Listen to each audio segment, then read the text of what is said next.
everybody. Welcome to the shed. That's not blood, that's paint. Oh, where to begin? Such a eventful day. Let's see. Put a glove on inside out. Didn't realize that I'd turned it inside out when I took it off. Didn't realize when I stuck it on. Thought, oh, reuse a glove. Didn't realize it had a bunch of red paint on the inside, acrylic.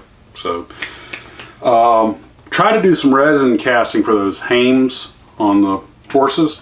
Because, like I said, I only had 4 of them. You're supposed to have 8. And I'd had these 2 different resin things on the shelf for a long time. Enough that some of the chemicals are separated. I'd spent about an hour trying to remix everything before mixing the 2 things together. And this one was a complete kit, but I had already used the all of the mold making agent to make the bottom of the Star Trek shuttlecraft, because I wanted to recast the bottom. The rest is slab sided. You can make that out of stock real easily for some projects I want to do. But it did have modeling clay, so I went ahead and used the hames and impressed them several times on the modeling clay and tried to make some reproductions using both of these. Now, this stuff called Easy Cast, clear casting epoxy, it's just the epoxy. I don't know what the story is on this, but it's been hours in this crap, and I know I got my measurements right. It's still, it doesn't give you a handle time and I mean, it says equal amounts, and that's what it did, but apparently it's that crap you have to wait overnight. Well, when I made the shuttle mold, it didn't have quite enough of the rubber mold material, and a hole formed in the back. So I plugged it up with some modeling clay, which had always held in the past, and I filled it like a tub. Just to make, I was going to make just a solid slab, and I had just enough to fill it up, and I walk away and I come back, and damn if it hadn't pushed the modeling clay out. Did you ever see the movie The Blob? Because this stuff had oozed out all over the damn counter. So now fortunately it moves slowly, and I'm panicking, getting everything off the counter out of the way so nothing gets in, and it's so viscous, like thicker than motor oil. I was actually scooping it up with a cup and pouring it back in. I'm sitting there trying to replug the hole with plastic, and nothing will work. So finally, I gave up on getting the hole to stay plugged now that this slippery goo is all over it. So I just tilt, because all I really need is the front part that's curved and has all the little impressions in it. The rest of it's all slab-sided. So I've got it tilted up, but I've wasted half the stuff, and it's still like syrup. So I guess it needs overnight to harden or something. I know I got the mixture right. Now this other stuff, this is the Easy Cast. So I don't know what the story is on that, but not impressed. And I mixed it. I mean, I even used my little paint mixer to make sure it was really mixed up too. Now this other stuff, the mini casting kit from Alumilite, this actually, it tells you 2 minutes to work with it, and then 5 to 7 minute demold time. Work time 3 minutes, and it was 1-to-1. This worked a lot better. I was able to actually make some, but part of the problem is that getting the stuff in, because these hames they're not that big, and you're putting in this very shallow trough, and but I did get about 3 of them that are somewhat usable. They got a little extruded. I must have stretched the mold. I must have stretched it somehow when I was pulling it the hames out to I probably should, because they're a little elongated, but they basically got what I need. And once I paint them, I got one of them on just to test fit, and unfortunately they're pretty fragile. It's almost like a rubber, but it breaks really easy. So these things don't have to bear any stress, but we'll see how the glue holds on them. But and if it doesn't work, I'll just scrape something up out of some scratch plastic. But I thought this would look nicer, but I haven't done resin in forever, and God, I did a total mess out of things, and everything I touched got sticky. I went through probably 2 old t-shirts wiping the stuff up, and I'm gonna let that, what's left in the shuttle, see if it hardens overnight. And I'm not impressed with this Easy Cast. This Alumilite, it more or less lives up to its advertisement, but I think I'd let it get old, which is part of the problem. And but it did make the mold, the rubber components that make the rubber mold. That all did what it was supposed to. But this stuff's pretty limited in what it can do. But anyway. So got a little forward progress on the horses. Spent most of my time dealing with this disaster. I did get my my board and got it cut down at the Lowe's. So and I'm starting the diorama, and of course got paper mache on top of it. And the first batch of the Alumilite I mixed up, I only used a tiny little bit of it. I had a lot left in the cup. Didn't have anything to do with it, so I just let it set. So it came out and looked just like a cupcake, or not like a cornbread. Anyway, point is, like a big Reese's, you know. But it, I mean, it worked. But you can see chunks where the stuff hadn't properly mixed correctly. But then I realized I broke it in half, and I realized, hey, you know what? That goes on top of the rocks pretty well. I can shape that and trim it and use that for some more terrain. And then I realized there were little bits and bobs of resin all over the place that had started to harden, and I needed some texture for the whole thing. And I'm thinking, oh, look at that! I mean, they make perfect little rocks and everything. You know, save the scraps. And a couple little rounds that really stacked up, like, oh, horse apples. Authentic. Make it authentic. Ooh, what color to paint the horse apples? Well, they didn't come in the stagecoach. They're probably old horse apples, so they should have that dusty, dry look to them. It's those little things that add the detail to your kits. So anyway, I gotta go wash this crap off my hands. I still feel salami. What else was there? I know there was something else. Horses, resin disaster. That could be the movie, The Great Resin Disaster. Got the thingy started, the base, and I put the horses and everything on it, make sure the measurements all worked out, and it's right. So we're making progress. Thing about these horses, even with the homemade harness part. Oh yeah, I was gonna say that I'm using everything from bread twist ties to zip locks to everything else to make the harness components, and as well as the leather.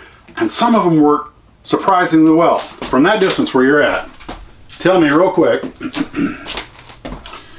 is this a part from the kit or is it a zip tie? This is a part from the kit. So I am still having fun, and you know, sometimes, like I've said before, sometimes having to work around missing parts and stuff like that when it's something you don't have, you know, it's not like the wing of an airplane, but it's these things that you can sort of, it forces you to be a better modeler, and while you grunt, then you're like, oh, look what I did, and I made the part myself, oh, you know, and all of a sudden it's an even better experience. And I think this thing's going to look pretty awesome. And the nice thing about Old West stuff is, you know, it had that rough look, so you don't need bright and shiny. And because for me, bright and shiny is the hardest thing to get right. Still debating on whether I'm going to use decals or try to stencil and the stagecoach, and just how much frill and fancy I want to put on it. I don't want to pimp it out too much. This ain't Cinderella's carriage. But although my Bandito, I did give him, because I used to do cowboy action shooting, and one thing I learned is a lot of these guys, they really did put all these conchos and everything on their belts and their boots and stuff, so shiny bits and bobs, you know, and big loud red, we call them scars, but they're actually called wild rags. The big bandana thing, that's actually a wild rag. And those things are, that's really is the way cowboys dress, because wild rags are big, like Festus Hagen's and Gunsmoke, remember that big old wild rag he wore? That's because he used it for everything. And so it's kind of fun to put some of that Old West knowledge to work on this, and get a little of that grit and grime. You know, although I didn't think it was a great movie, I have to give old, what's his name, guy does the world, is it Seth MacFarlane? Is it whatever? Any guys, I always get the Seths mixed up. Anyway, he did a movie called was it A Million Ways to Die in the West? And I was like, you know, that really is true. The Old West was not, you know, yeehaw, you know, it was life was hard, brutal, and short. And you realize what sissies we all are compared to our great-grandparents. I mean, when was the last time, if you wanted biscuits, the first thing you had to do was go out to the barn and get the eggs, and then milk the cow, you know, then grind the powder for the wheat, for the flour, you know, and of course, I guess even back then they tended to buy flour already made, but still, you know, oh yeah, and then you gotta start a fire. You know, it was not glamorous. We idolize it because we watch from the comfort of our air-conditioned homes with our, you know, TV dinners. And I love horses, and animals and stuff too. But when you're around horses, you realize no matter how much you love horses, you got to be careful because freaking things weigh 800 plus pounds. Even accidentally, they'll hurt you. I've had my foot stepped on and everything else. There's a reason cowboys wore those boots. And by the way, one of the reasons that pointy toe boots were popular with cowboys, although a lot of people did wear the flat hog nose boots, but one of the reasons a lot of cowboys preferred the pointy toe boots was it was easier to get your foot in a stirrup because it just would guide it and funnel it in. And the whole low slung pistol, you know, the fast draw rig, that's a Hollywood creation. Now, in Mexico, they did have something called the Buscadero rig, which the gun did hang from the belt, but they didn't hang it down by their knee or anything near their hand. You showed a cowboy or a sheriff from the Old West one of these Hollywood steel line quick draw rigs, and they would think, what on earth is that for? That's useless. That gun's going to fall out of that thing, boy. They wore them up on their hip. Usually, you didn't actually have a gun belt. What you had was an ammunition belt, and the holster would just slide onto it. Now there were gun belts and things, but I guess when you put a gun on it, it was a gun belt. But a lot of times you'll also see pictures in the Old West of the cowboys. All their bullets are on front, the buckles in back, because they need their bullets where they can get to them. It's just you see authentic leather and everything from that era, and the fast draw is largely a Hollywood creation. There were a few gunfights, but most gunfighters in the Old West were basically just mercenaries. You know, they had rifles, pistols. They were going to try and get you with a pistol. They were going to try and get you a long distance with a rifle or something. And these range wars were usually fought with rifles. There's a lot of mess that came out of Hollywood. That's why some of my favorite westerns are ones like Conager. You know, Sam Elliott, man, nobody since John Wayne, if I'm not committing a blasphemy, including John Wayne, no one plays a cowboy like Sam Elliott. And Tom Selleck makes a good one too. And those movies they did together were really good. Lonesome Dove was a pretty literate western. Gunsmoke was probably one of the more literate western shows. There was one made up in Canada for a while that only went 1 or 2 seasons, a little 30-minute show called Border Town, and it had a real authentic feel to it, right down to the mud streets. A movie that kind of, except that they still use the Hollywood speed draw rig because it was kind of a comedy, but was the Back to the Future movie where he goes back to the West. First thing he does is step in cow crap.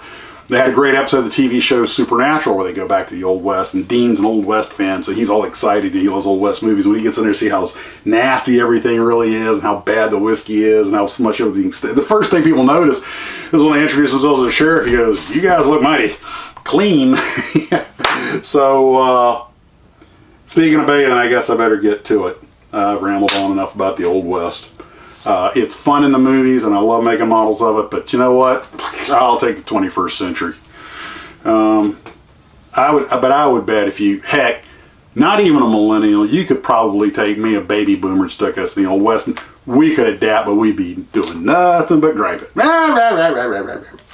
And you put a millennial back there, yeah, they'd be dead in 10 minutes. The minute they went up to somebody and started cackling with their SJW stuff, what?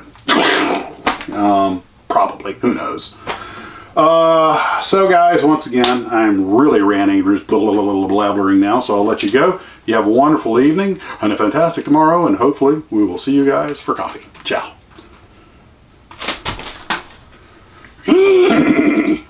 See? Piece of a bread tie. Moped moment. Hey, it's Gumby. I am Gumby, damn it. I cussed. Oh no! God, what a mess. Pokey. That was the name of Gumby's horse. Pokey. Right? Anyway, doesn't matter.